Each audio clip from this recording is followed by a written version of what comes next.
jadi tadi kita sudah mendengarkan bagaimana ternyata keintiman itu bisa mengubah karakter seorang ya. Kalau kita berharap dengan kita sekolah teologi ya kita bisa merubah karakter kita, itu betul baik. Tapi nggak jadi jaminan loh. Karena yang kita butuhkan adalah sumbernya ya.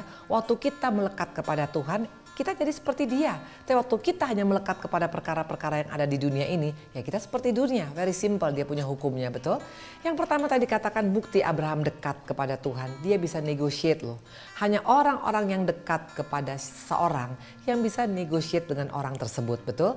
Misalnya, Ibu Indri tidak akan mungkin bisa dekat, tidak bisa nego dengan misalnya pejabat yang tinggi. Kalau memang saya tidak punya hubungan yang intim dengan dia. Atau tidak mungkin saya bisa negotiate sekarang dengan artis yang hebat, kalau memang saya tidak pernah ada kedekatan dengan dia. Artinya kedekatan Abraham dibuktikan bukan dari apa kata orang, tapi sampai dia bisa negosiasi dengan Tuhan dan Tuhan meresponi luar biasa. Itu artinya very close to God, right? Nah, dikatakan juga tadi Hizkia dekat dengan Tuhan, maka dia bisa negotiate. Dan saya bersyukur waktu aku negotiate dengan Tuhan, ternyata Tuhan dengar doa saya. Saya bilang, Tuhan berikan kesempatan bagi suamiku agar kami boleh sama-sama melayani. Dari koma 11 hari yang notabene-nya tidak ada hope sama sekali untuk bisa survive. Tapi Tuhan berikan kesempatan.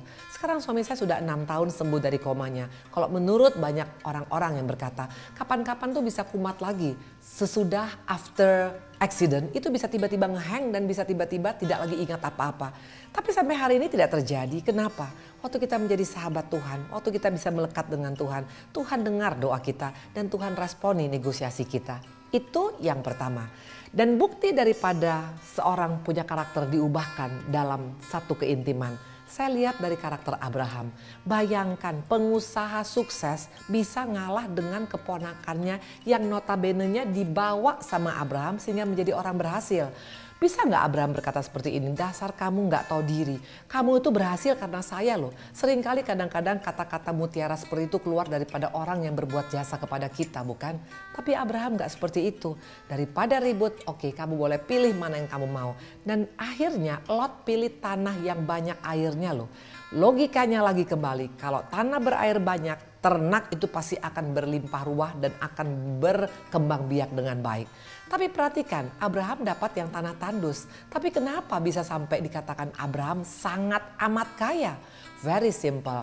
Waktu kita punya karakter tidak lagi ngotot, tidak lagi ego yang berbicara, Tuhan kasih bonus yang luar biasa.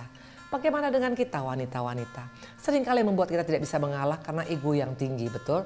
Terutama kalau kita merasa diri benar. Oh nggak bisa Bu Indri, prinsip saya pokoknya gimana saya. Memang bisa kita menang sesaat, tapi percayalah bonus dari Tuhan bukan pada orang-orang yang ngotot. Bonus daripada Tuhan adalah pada orang-orang yang mau mengalah demi untuk kebenaran firman Tuhan. Waktu saya pindah ke Bandung, itu saya alamin. Terus terang waktu itu kami ada feud, ada keluarga yang bersengketa, itu kurang lebih hampir 20 tahunan. Akhirnya karena ribut terus, akhirnya kami pindah ke Bandung. Dan terus terang semua orang bilang bodoh, kok pindah jauh-jauh ke Bandung yang notabene-nya tidak ada hubungan dengan saya. Di sini, di Bandung, kami menjadi orang asing, kami tidak punya apa-apa. Dan kalau mau jujur, waktu hotel kami dibakar, itu dalam keadaan semua kami dari nol. Tipe rumah saya tipe rumah 21. Itu bukan rumah yang enak untuk ditiduri. Kenapa bilang? Karena kamarnya cuma 2x3 bahkan kecil sekali. Untuk masuk ke dalam kamar saja buka pintu hanya sangat kecil sekali. Anak-anak kami ada 3 tidur semuanya ada di kasur di bawah. Karena tidak muat untuk tempat tidur yang ada kakinya. Intinya bukan kehidupan yang menyenangkan. Semua orang bilang bodoh, ngapain pindah ke kota yang sama sekali tidak ada hubungannya dengan apa yang kita miliki sebelumnya. Tapi saya dan suami berkeputusan untuk kami pindah ke Bandung. Dimulai dari naik turun angkot, pernah kami alami. Dimulai dari dalam keadaan anak-anak juga kadang-kadang bayar uang sekolah terlambat, pernah kami alami. Sepertinya bodoh menurut dunia, tapi percayalah waktu kita mau mengalah karena memang itu maunya Tuhan. It's okay. Sekarang Tuhan bisa kembalikan semuanya. Kenapa bisa? Karena Tuhan sayang dengan orang-orang yang dekat dengan dia. Dan Tuhan bisa kembalikan yang lebih daripada yang hilang dalam kehidupan kita. Mari wanita, jangan ngotot. Waktu mungkin suamimu dalam keadaan tidak melakukan hal yang baik. Jangan paksakan dengan berkata kalau dia tidak berubah Bu Indri, saya akan bercerai. Apa sih arti bercerai? Apakah yakin akan lebih baik kehidupan kita dengan kita mengambil keputusan bercerai dari pasangan yang sudah dipersatukan oleh Tuhan? Percayalah, kalau kita mau mengalah, kalau kita tidak mempertahankan ego dan ngotot kita, Tuhan bisa menjadi pembela kita. Abraham dibela habis-habisan. Bahkan dikatakan Allah Abraham, Ishak dan Yakub. Satu predikat yang sangat tinggi bagi orang-orang yang melekat pada Tuhan. Dan bukti kemelekatan Abraham, mana? Karakternya bisa tidak sama dengan dunia. Kalau dunia berkata, saya tidak mau mengalah karena ini hak saya. Tapi Abraham berkata, dalam nama Tuhan Yesus, kalau memang ini Tuhan izinkan, saya lepaskan hak saya. Dan akibatnya luar biasa. Yang pertama, kedekatan adalah satu hal yang luar biasa. Kedekatan membuat kita bisa merubah karakter kita. Kita perlu dekat dengan Tuhan. Jangan dekat dengan dunia yang sementara ini. Semua akan kita tinggalkan, bapak-bapak, ibu-ibu, atau siapapun kau yang mendengar saat ini. Tapi kalau kita dekat dengan Tuhan, karakter Yesus akan transfer dalam kehidupan kita. Yang pertama, karakter Yesus tidak pernah ngotot. Dia tidak pernah mempertahankan haknya. Bahkan dia lepaskan haknya sebagai anak Allah yang maha tinggi. Lahir ke dunia di kandang domba. Bahkan juga lahir daripada keluarga yang sangat-sangat marginal. Tuhan tidak mempertahankan haknya. Bahkan waktu dia dihantam, waktu dia dipukul, waktu dia dicambuk, dia tidak pertahankan haknya sebagai anak Allah. Makanya dikatakan balah Bapa sangat meninggikan namanya di atas segala nama. Kenapa? Karena dia punya kedekatan dengan Bapa di surga, membuat karakternya tidak sama dengan dunia, tidak lagi ngotot. Itu yang pertama. Ya, yang kedua kita lihat sekarang. Yang kedua kita lihat dari Daniel. Daniel, mana bukti Daniel itu sangat dekat dengan Tuhan? Jelas dikatakan Daniel 6 ayat 11 ya, kita dengar. Demi didengar Daniel bahwa surat perintah itu telah dibuat, pergilah ia ke rumahnya. Dalam kamar atasnya ada tingkap-tingkap yang terbuka ke arah Yerusalem. 3 kali sehari ia berlutut, berdoa, serta memuji Allah yang seperti biasa dilakukannya. Ini Daniel bukan orang pengangguran, jelas. Siapa yang nggak tahu Daniel adalah orang kedua waktu kerajaan Darius, waktu kerajaan Persia. Intinya ini orang-orang hebat waktu Raja Nebukadnezar. Dia adalah tangan kanan, artinya asisten pribadi dari raja langsung.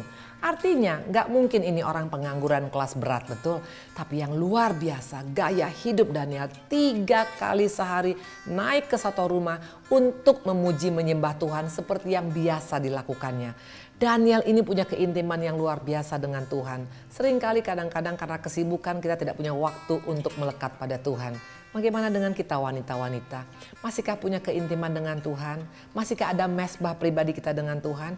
Pagi-pagi benar, masihkah kita punya waktu untuk berdoa dengan Tuhan? Untuk ngobrol dengan Tuhan? Untuk menyembah Dia? Untuk curhat dengan Dia? Atau kita lebih sibuk ngurus dapur kita, ngurus cucian kita, ngurus ini dan itu. Tidak ada yang salah dengan kita punya kegiatan. Tapi percayalah, kedekatan itu membuat kita akan tampil beda. Mana bonus daripada kedekatan seorang Daniel? Yuk kita lihat ya.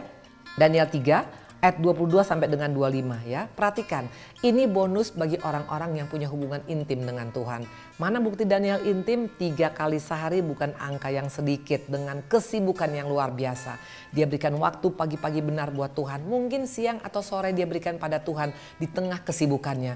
Kita tidak harus pergi ke tempat yang jauh untuk kita bisa intim dengan Tuhan. Mungkin kita punya kantor, di belakang kantor kita bisa. Atau mungkin kita punya tempat-tempat yang bisa kita untuk berkomunikasi dengan Dia. Dimanapun kita bisa punya hubungan intim dengan Tuhan. Dan saya percaya malam sebelum tidur Daniel pasti juga memiliki hubungan intim dengan Tuhan. Perhatikan Daniel 3 ayat 22 sampai dengan 25. Keratita raja itu keras, dipanaskanlah perapian itu dengan luar biasa. Sehingga nyala api itu membakar mati orang-orang yang mengangkat Sadrak, Mesa dan Abednego ke atas. Tetapi ketiga orang itu, yakni Sadrak, Mesa, Abednego, jatuh ke dalam perapian yang menyala-nyala dengan terikat. Perhatikan ayat 24 dan 25. Kemudian terkejutlah Raja Nebukadnezar, lalu bangun dengan segera. Berkatalah ia kepada para menterinya, bukankah 3 orang yang telah kita campakkan dengan terikat ke dalam api? Jawab mereka kepada Raja, benar ya Raja. Katanya, tapi ada 4 orang yang kulihat berjalan-jalan dengan bebas di tengah-tengah api itu. Mereka tidak terluka dan yang 4 itu rupanya seperti anak dewa. Waktu kita baca ini, apa yang kita dapat? Mungkin sering kita baca ayat ini, tapi Tuhan memberikan satu pesan pada hari ini. Kalau kita punya keintiman dengan Tuhan, api sekalipun yang panas luar biasa, yang 7 kali lebih panas daripada api yang normal, bahkan yang memasukkan mereka saja itu sampai hangus terbakar karena saking panasnya api. Tapi perhatikan dikatakan di sini, Daniel tidak merasakan seperti itu. Daniel dikatakan Sadrak, Mesa, Abednego, itu mereka malah bisa jalan-jalan di dalam api yang panasnya luar biasa. Apa arti rohaninya ini? Waktu kita punya kedekatan dengan Tuhan, masalah nggak membuat kita menjadi runyam. Masalah nggak membuat kita semakin terpuruk. Tapi malahan kita bisa menikmati masalah yang kita hadapin. Wow! Ini gak main-main loh. Mungkin kau pada saat ini punya masalah keluarga, masalah ekonomi, masalah hutang. Tapi orang bisa melihat kok beda ya. Kok dia bisa tenang ya. Kok dia masih bisa santai. Kok dia masih bisa mengucap syukur. Kok dia masih bisa tersenyum. Kok dia masih punya damai sejahtera. Orang yang melihat. Makanya dikatakan tadi orang-orang yang memasukkan Daniel ke dalam bara api. Itu mereka kaget. Bahkan Nebukadnezar juga kaget luar biasa. Loh, kan tadi itu orang ada 3, tapi kok ada 4. Dan mereka bisa berjalan-jalan di tengah api yang begitu panas luar biasa. Kenapa bisa terjadi? Karena Daniel punya hubungan intim. Makanya rugi kalau kita sebagai wanita nggak punya keintiman dengan Tuhan. Masalah di akhir zaman ini banyak ibu-ibu, wanita-wanita jangan anggap enteng. Masalah ekonomi akan digoncangkan iblis banyak. Akan banyak nanti kebangkrutan, akan banyak nanti usaha yang gagal, akan banyak nanti yang di PHK. Karena memang keadaan sekarang dunia, sekarang dalam keadaan tidak menentu. Tapi kalau kita punya kedekatan dengan Tuhan, walaupun mungkin kita mengalami PHK, walaupun mungkin dalam keadaan sakit, tapi masih bisa enjoy tuh, masih bisa bersuka cita, bahkan yang luar biasa, masih bisa menjadi berkat di tengah-tengah punya masalah. Itu yang keren. Itu adalah pribadi yang dekat dengan Tuhan. Makanya kalau kita berkata kita mau menjadi berkat hanya karena kita nggak punya masalah, itu belum melayanin. Orang yang punya masalah tapi bisa masih menjadi berkat, itu baru keren. Dan hanya orang-orang yang dekat dengan Tuhan yang bisa melakukan itu. Kalau kita tidak punya keintiman dengan Tuhan, nehi-nehi, gak bakalan. Yang ada kita malah bisa meratap tentang masalah kita. Kenapa hidupku seperti ini? Kenapa aku sial seperti ini? Tapi coba kalau kita punya kedekatan dengan Tuhan. Seperti Yakub dikatakan 14 tahun, seperti beberapa hari saja. Kenapa bisa menikmati? Bukan karena dia manusia Superman. Tapi saya yakin kedekatan membuat seorang bisa berbeda ya. Jadi yang pertama tadi dikatakan adalah apa? Tidak menjadi pribadi yang ngotot lagi, bisa melepaskan hak. Yang kedua dikatakan adalah bisa menikmati di tengah-tengah masalah yang dihadapin. Wow, keren, luar biasa. Kita akan teruskan lagi ya.